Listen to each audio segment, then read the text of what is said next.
What happens when two comedians who built their careers on sharp wit and cutting remarks find themselves on opposite sides of a conversation that spirals completely out of control?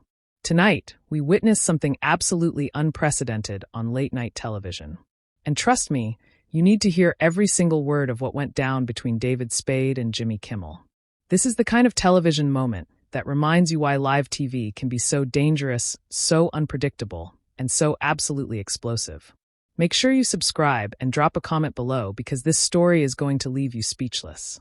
The atmosphere in the Jimmy Kimmel Live studio felt different from the moment David Spade walked onto that stage. You could sense it in the way he carried himself, the slightly forced smile, the way his usual swagger seemed just a bit more pronounced than normal. Jimmy, ever the professional, greeted him with his trademark enthusiasm. But even seasoned viewers could pick up on something brewing beneath the surface. David Spade. Everybody, Jimmy announced as the applause died down. Great to have you back on the show, man. It has been way too long. David settled into the guest chair, adjusting his jacket with that familiar sardonic smirk. Yeah, well, you know how it is, Jimmy. Some of us have been a little busy actually working instead of just reading jokes off cue cards every night. The audience laughed, thinking it was just typical Spade humor. But Jimmy's expression flickered for just a moment. He recovered quickly, maintaining his professional demeanor. Right. Well, speaking of work, I hear you've got some exciting projects coming up. Tell us about this new comedy special you're working on. Oh, you mean the one that actually required me to write my own material? David shot back, his tone carrying just enough edge to make the studio audience uncertain whether to laugh. Yeah, it's called being a real comedian. Jimmy, you should try it sometime. Jimmy forced a laugh, but you could see his jaw tighten slightly. That's funny, David, because I seem to remember you doing plenty of material that other people wrote for you back in your Saturday Night Live days. At least I was actually on camera delivering it, David replied, without missing a beat. Not hiding behind a desk making faces while my writers do all the heavy lifting. The tension in the room was becoming palpable. Jimmy shifted in his chair, his smile becoming more strained. You know, David, I've always respected your work. But I'm curious. When did you become so bitter about other people finding success in this business? Bitter? David laughed. But there was no humor in it. Jimmy, I'm not bitter.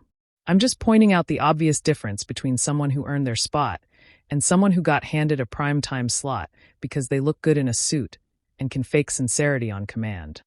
The audience was silent now, sensing that this had moved far beyond playful banter. Jimmy leaned forward, his professional mask slipping. You know what, David? That's rich coming from someone whose biggest claim to fame is making sarcastic comments from behind a desk on a Weekend Update segment 30 years ago. At least I was funny, David snapped back. Your idea of comedy is reading mean tweets and making exaggerated facial expressions. Half your audience only watches because they fell asleep during the real late-night shows.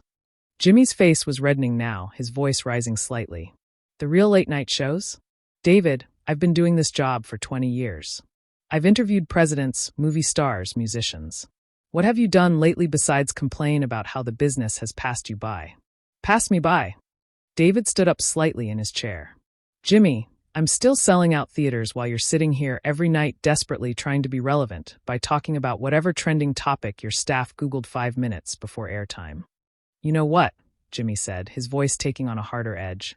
Maybe the reason you don't get invited to do more shows is not because of some conspiracy against you, but because you've turned into this cynical, jealous guy who can't handle that other people have found success. The words hung in the air like a bomb waiting to explode. David's face went through a series of expressions, from shock to anger to something that looked almost like hurt. Jealous of you, Jimmy? You're a game show host pretending to be a comedian. You read other people's jokes to celebrities who are contractually obligated to laugh at them. And you're a husband who peaked 3 decades ago and has been coasting on that same sarcastic persona ever since. Jimmy fired back, his professionalism completely abandoned. Yeah. When's the last time you did anything that mattered? When's the last time you were relevant? David was fully standing now, his face flushed with anger. You want to know what matters, Jimmy? Authenticity matters. Being genuine matters, not this fake, manufactured, focus group-tested personality you put on every single night. Fake. Jimmy stood up too, moving around his desk. David, everything about your career has been fake. Your whole thing is pretending to be too cool to care while desperately trying to stay relevant in a business that moved on without you. The studio was dead silent, except for the sound of cameras still rolling. David looked around the room, then back at Jimmy with pure disgust. You know what, Jimmy? This is exactly what I expected from someone who turned late-night television into a sanitized, corporate-approved snooze fest. You can't handle a real conversation because you've never had one in your life. A real conversation? Jimmy laughed bitterly. This isn't a conversation, David. This is you having a public breakdown because you can't accept that your 15 minutes ended a long time ago. The words hit David like a physical blow. You could see something shift in his expression, the sarcastic mask completely falling away to reveal genuine hurt and rage. 15 minutes? 15 minutes. His voice was getting louder with each word. Jimmy, I was making people laugh when you were still trying to figure out how to hold a microphone without shaking. Yeah, well, at least when I hold a microphone, people actually want to listen, Jimmy shot back, his own anger now fully unleashed. You know what your problem is, David? You think being mean is the same thing as being funny. You think insulting people makes you clever, and you think being bland makes you likable, David countered, his voice dripping with venom. You have turned late night into this safe space where nobody says anything real, where every interview is just a mutual admiration society. At least when I insult someone, they know I am doing it. Jimmy moved closer, his face red with anger. You want to talk about real, David? Let me tell you what is real. Real is showing up every single night and trying to make people feel better about their day. Real is not tearing people down because you are miserable with your own life. Miserable. David laughed harshly. Jimmy, I am not the one who needs a team of 20 writers to come up with ways to make people like me. I'm not the one who has to pretend to care about every cause and every trend because my publicist told me it would be good for my image. At least I actually care about something other than myself. Jimmy snapped. When is the last time you used your platform for anything positive? When is the last time you tried to make the world better instead of just complaining about it? David's eyes narrowed dangerously. Platform. Jimmy, your platform is a corporate-sponsored soapbox. You think you're making the world better by reading approved talking points and pretending to be outraged about whatever your bosses tell you to be outraged about. You know what? Jimmy said, his voice shaking with anger. At least I am trying to do something meaningful with my career. What are you doing? Making jokes about airline food and complaining about how nobody appreciates your genius anymore. The audience was frozen, caught between fascination and horror as they watched two professional entertainers completely lose control. David stepped closer to Jimmy, his voice dropping to a more dangerous whisper. You want to know what is meaningful, Jimmy? Being honest is meaningful. Being real with people is meaningful, not this plastic manufactured garbage you serve up every night. Honest. Jimmy's voice cracked slightly. David, you have built your entire career on being dishonest. Your whole persona is pretending you do not care about anything when really you care so much it is eating you alive. At least I have a persona, David snarled. You are just a collection of market-tested responses and calculated reactions. There is nothing underneath all that fake charm. Ever, Jimmy? Just emptiness and insecurity. Jimmy's face went pale then flushed red again. You want to talk about insecurity? Look in a mirror, David. This whole outburst, this whole angry, bitter act. It is all because you cannot handle that the world moved on and left you behind. The world moved on. David's voice was rising again. Jimmy, the world did not move on. It got dumbed down. It settled for mediocrity. It chose safe and boring over sharp and real. And you are the perfect example of that decline. Safe and boring. Jimmy laughed, but there was no humor in it. David, you know what is really boring? Watching a guy in his 60s still trying to be the cool, sarcastic teenager he was 30 years ago. You are a caricature of yourself. The words seemed to hit David like a physical blow. For a moment, his angry expression faltered, replaced by something that looked almost vulnerable. But then the rage came flooding back, stronger than before. A caricature, Jimmy. At least I am a caricature of someone who was actually funny. You are a caricature of every generic, forgettable talk show host who ever sat behind a desk and pretended to have a personality. Generic? Jimmy's voice was getting higher now. His composure completely shattered. David, I have won awards. I have broken ratings records. I have created moments that people actually remember. What have you created lately besides resentment and bitterness? I have created honesty, David said, his voice suddenly calm but filled with contempt.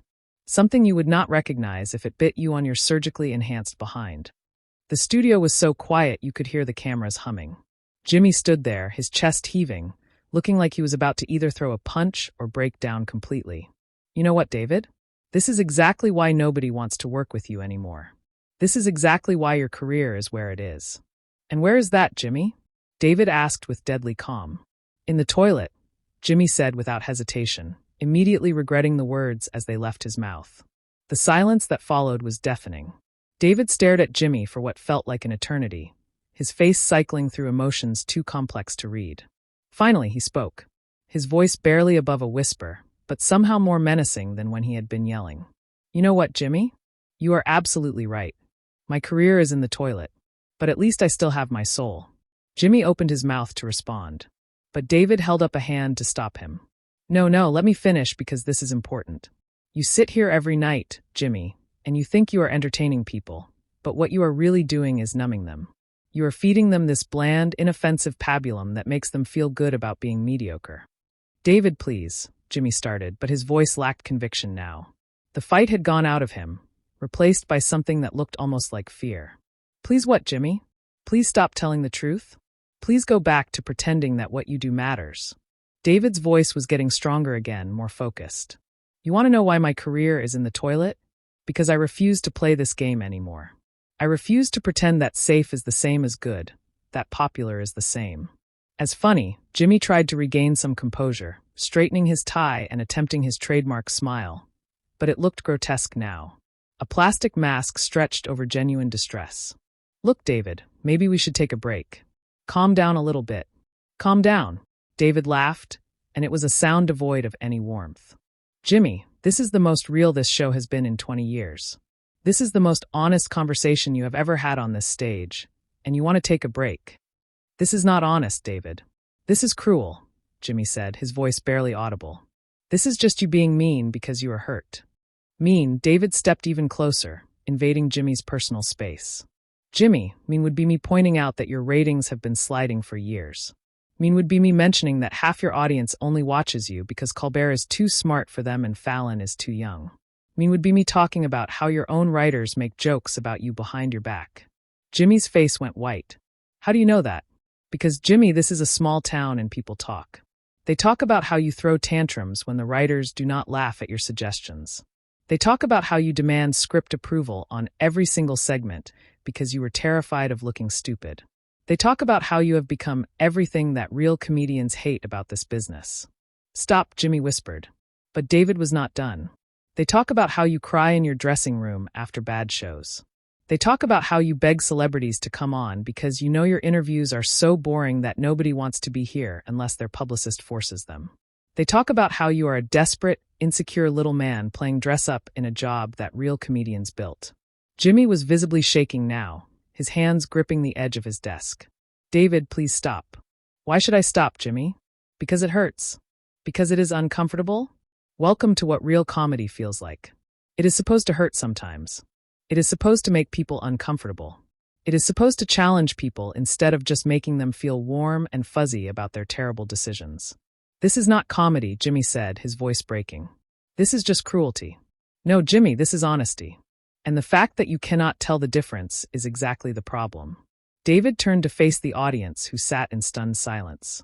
Ladies and gentlemen, this is what happens when you prioritize likability over authenticity. This is what happens when you choose safe over real. You get Jimmy Kimmel. Jimmy finally found his voice again, anger flaring through his hurt. You know what, David? You're right about one thing. This conversation is real. And what it really shows is that you are a bitter, angry, washed-up comedian who cannot handle that the world does not revolve around your particular brand of nastiness anymore. David turned back to face him, a slow smile spreading across his face, but it was not a pleasant expression. At least I have a brand, Jimmy. What do you have?